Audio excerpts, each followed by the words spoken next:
मंडल चेतना जन आंदोलन eco garden Lucknow, इसका उद्देश्य है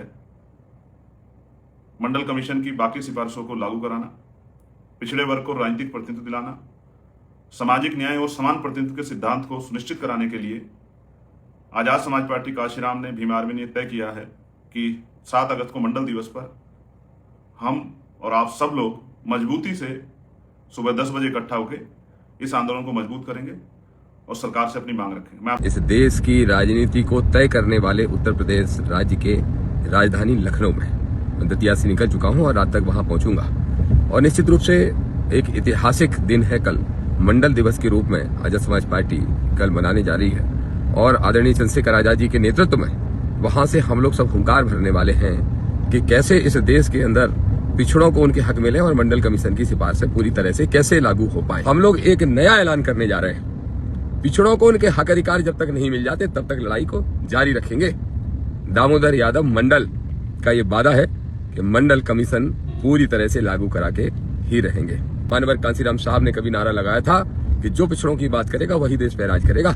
मंडल कमीशन लागू करो वरना कुर्सी खाली करो, और जिसकी जितनी संख्या बारी उसकी उतनी हिस्सेदारी। इन मुद्दों पर लड़ रहा हूं, लड़ता रहूंगा। चुनाव जीतना हारना चलता रहेगा। ना विचारों से समझौता किया है, ना सिद्धांतों से, ना मिशन से मुंह मोड़ा है, ना किसी के सामने दबे हैं, ना झुके हैं। हर हाल में अपने महापुरुषों का सपना पूरा करना है और अपने लोगों को उनके हक अधिकार दिलाने का काम करना है। आप सभी साथियों को क्रांतिकारी नमो बुधाय। जय भीम, जय भारत, जय संविधान। दोस्तों, मैं रमन उजैरन और आप देख रहे हैं अध्यात्म पावर। साथियों, कल यानी 7 जुलाई 2026 को मंडल दिवस है। बता दें साथियों कि बीपी सिंह, जो भारत के पूर्व प्रधानमंत्री, जिन्होंने 7 अगस्त 1990 को मंडल आयोग की सिफारिशें लागू करने की घोषणा की थी, लेकिन साथियों अभी तक पूर्ण रूप से मंडल आयोग की सिफारिशें लागू नहीं हो पाई हैं, जिसको लागू करने के लिए आजाद समाज पार्टी के राष्ट्रीय अध्यक्ष व भीम आर्मी के संस्थापक एवं नगीना सांसद चंद्रशेखर आजाद ने संकल्प लिया है। साथियों, आपको बता दें कि चंद्रशेखर आजाद फेसबुक पर एक वीडियो अपलोड करते हैं जिसमें वो बताते हैं कि भीम आर्मी व आजाद समाज पार्टी के नेतृत्व में लखनऊ के इको गार्डन में एक बहुत विशाल आंदोलन मंडल दिवस पर होने जा रहा है। बता दें साथियों कि चंद्रशेखर आजाद ने यह भी कहा कि पिछड़ों की लड़ाई अब सीमित नहीं रहने वाली है। इनके संघर्ष को आगे तक लेकर जाएंगे और जब तक पूर्ण रूप से इनको न्याय नहीं दिलाएंगे तब तक हम चैन से नहीं रहने वाले हैं। आगे साथियों चंद्रशेखर आजाद ने उस वीडियो के माध्यम से क्या कहा, पहले आप वो वीडियो देखिए, उसके बाद हम सीधे आपसे बात कर रहे हैं। साथियों, जय भीम, जय भारत, जय संविधान, जय मंडल, जय जोहार, जय जवान, जय किसान, जय लोकतंत्र, जय विज्ञान। साथियों, आप जानते हैं कि 7 अगस्त 1990 को वीपी सिंह सरकार ने मंडल आयोग की सभी सिफारिशों को लागू करने की घोषणा की। इसी ऐतिहासिक निर्णय की स्मृति में सामाजिक न्याय से जुड़े साथी 7 अगस्त को मंडल दिवस के रूप में मनाते हैं। साथियों, मंडल आयोग के अध्यक्ष व बिहार के पूर्व मुख्यमंत्री बीपी मंडल जी की मधेपुरा स्थित समाधि पर लिखा है, समानता केवल समान लोगों के बीच होती है। असमान लोगों को समान स्तर पर रखने का मतलब है असमानता को बनाए रखना। यही मंडल कमीशन का शुरुआती वाक्य भी है। इसी दर्शन के साथ बीपी मंडल जी ने समाज में व्याप्त गैर बराबरी से निपटने के लिए एक मुकम्मल रिपोर्ट हमारे सामने रखी। लेकिन अफसोस, इस रिपोर्ट की मैं 2 प्रमुख मांगे ही लागू हो पाई। अभी भी 38 मांगे आज भी धूल फांक रही हैं। इन प्रमुख मांग को पूरा किए बिना पिछड़े वर्गों के साथ सामाजिक न्याय हो ही नहीं सकता। इन प्रमुख मांग को लागू कराना और इसके लिए संघर्ष करना, इसकी तैयारी आजाद समाज पार्टी काशीराम ने सड़क से लेकर सदन तक कर ली है। अब संघर्ष सड़क से लेकर सदन तक होगा, ये मेरा आपसे वादा है। प्रिय साथियों, सामाजिक न्याय की लड़ाई को मजबूत करने के लिए 7 अगस्त को मंडल दिवस के अवसर पर मंडल चेतना जन आंदोलन इको गार्डन लखनऊ, जिसका उद्देश्य है मंडल कमीशन की बाकी सिफारिशों को लागू कराना, पिछड़े वर्ग को राजनीतिक प्रतिनिधित्व दिलाना, सामाजिक न्याय और समान प्रतिनिधित्व के सिद्धांत को सुनिश्चित कराने के लिए आजाद समाज पार्टी काशीराम ने भीम आर्मी ने तय किया है कि 7 अगस्त को मंडल दिवस पर हम और आप सब लोग मजबूती से सुबह 10 बजे इकट्ठा होकर इस आंदोलन को मजबूत करेंगे और सरकार से अपनी मांग रखेंगे। मैं आपका भाई चंद्रशेखर आजाद, आप सभी के लिए बहुत सारी मंगल कामनाएं। याद रखिए 7 अगस्त मंडल दिवस, इको गार्डन, लखनऊ, सुबह 10 बजे। तो दोस्तों, आपने देखा किस तरह से चंद्रशेखर आजाद पहली बार एक ऐसा वीडियो अपलोड किए जिसमें उन्होंने एक न्यूज़ की तरह जानकारी दी।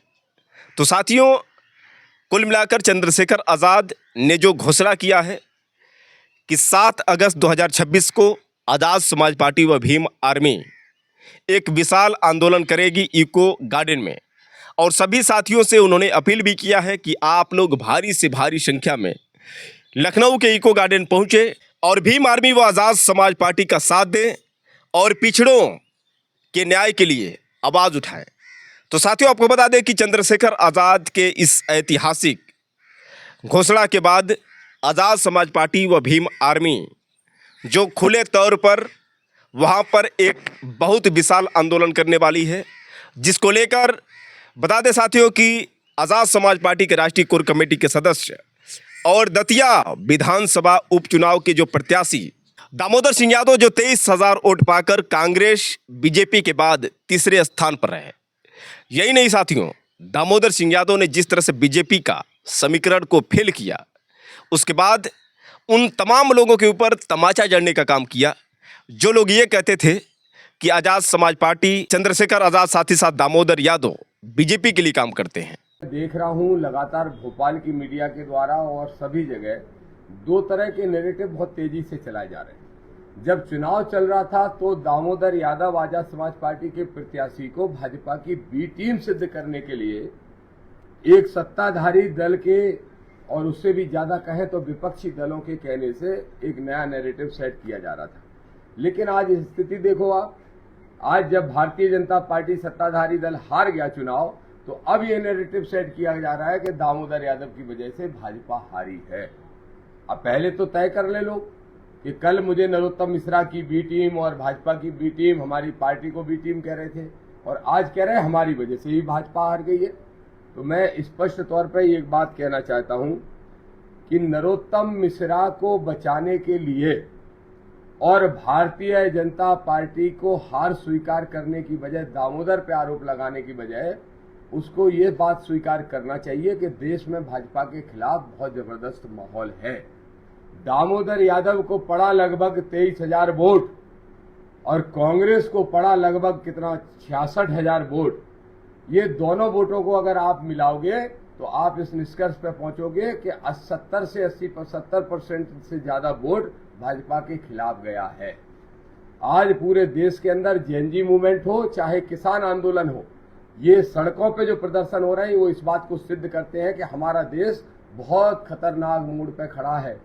बता दें साथियों कि दामोदर सिंह यादव जिस तरह से नरोत्तम मिश्रा और घनश्याम सिंह को लेकर तमाम ऐसे आरोप भी लगाए कि दामोदर सिंह यादव को हराने के लिए नरोत्तम मिश्रा जो खुद घनश्याम के साथ मिल गए। यही नहीं साथियों, दामोदर सिंह यादव ने यह भी कहा कि अगर ओबीसी समाज जगा होता तो शायद दतिया में सीट हमारी होती, लेकिन अभी भी एससी समाज जो पूर्ण रूप से जग चुका है, लेकिन ओबीसी समाज को जगना बाकी है। बता दें साथियों कि दामोदर सिंह यादव जो दतिया से निकल चुके हैं और आज़ाद समाज पार्टी व भीम आर्मी के इस बड़े आंदोलन में शामिल होने जा रहे हैं।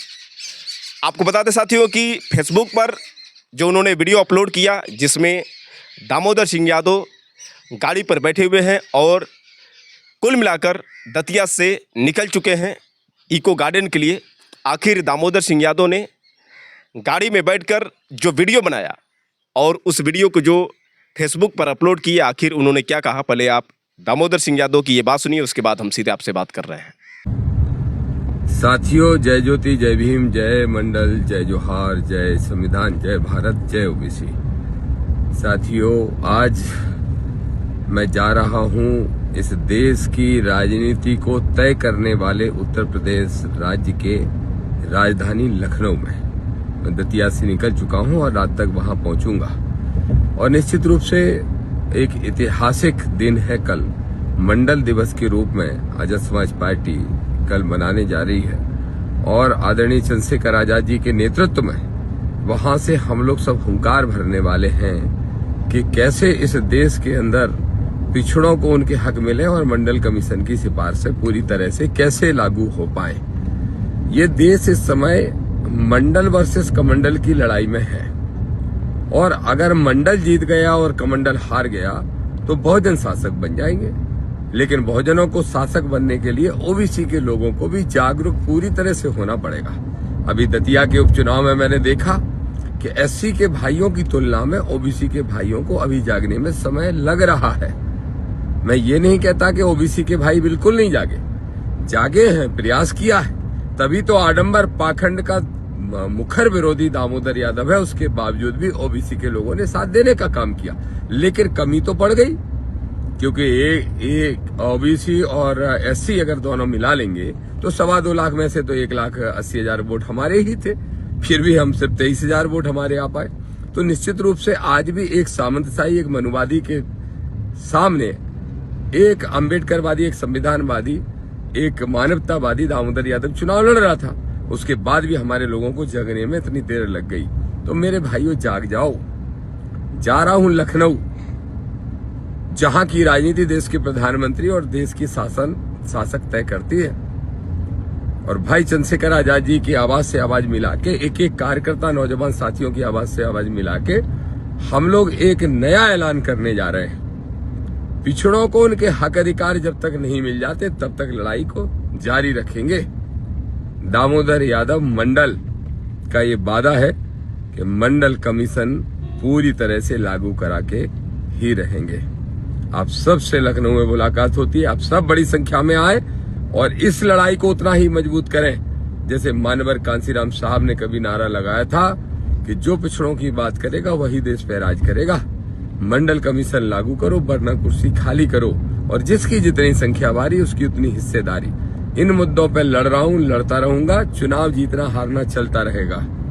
ना विचारों से समझौता किया है, ना सिद्धांतों से, ना मिशन से मुंह मोड़ा है, ना किसी के सामने दबे हैं, ना झुके हैं। हर हाल में अपने महापुरुषों का सपना पूरा करना है और अपने लोगों को उनके हक अधिकार दिलाने का काम करना है। जय भीम। आप सबसे लखनऊ में कल इको गार्डन में 11 बजे बैठ होगी। तो दोस्तों, आपने देखा किस तरह से दामोदर सिंह यादव जो गाड़ी में बैठकर एक वीडियो बनाए थे और कैसे उन्होंने बताया कि वो दतिया से निकल चुके हैं और जैसे उन्होंने बताया कि ओबीसी समाज अभी भी जगा नहीं है, उसको और जगाने की ज़रूरत है। और यहाँ तक कि दामोदर सिंह यादव ने यह भी बता दिया कि सम्मान व स्वाभिमान के साथ कोई समझौता नहीं होगा। बाबा साहब डॉक्टर भीमराव अंबेडकर के मिशन के लिए संघर्ष करते रहे हैं और आगे भी करते रहेंगे। वैसे साथियों, आप लोग की क्या राय है? क्या आपको लगता है साथियों कि पिछड़ों के लिए जो चंद्रशेखर आज़ाद आवाज़ उठा रहे हैं और जिस तरह से लगातार दलितों के लिए, महिलाओं के लिए, किसानों के लिए, बेरोजगारों के लिए, युवाओं के लिए चंद्रशेखर आज़ाद आवाज़ उठाते रहे हैं, आने वाले 2027 के चुनाव में चंद्रशेखर आज़ाद उत्तर प्रदेश के मुख्यमंत्री बनेंगे? आप लोग की क्या राय है साथियों? आप लोग कमेंट करके बताएं और हो सके तो साथियों इस वीडियो को ज़्यादा से ज़्यादा शेयर करें। फिर मिलेंगे अगले वीडियो के साथ, तब तक के लिए क्रांतिकारी नमो बुद्धाय। जय भीम।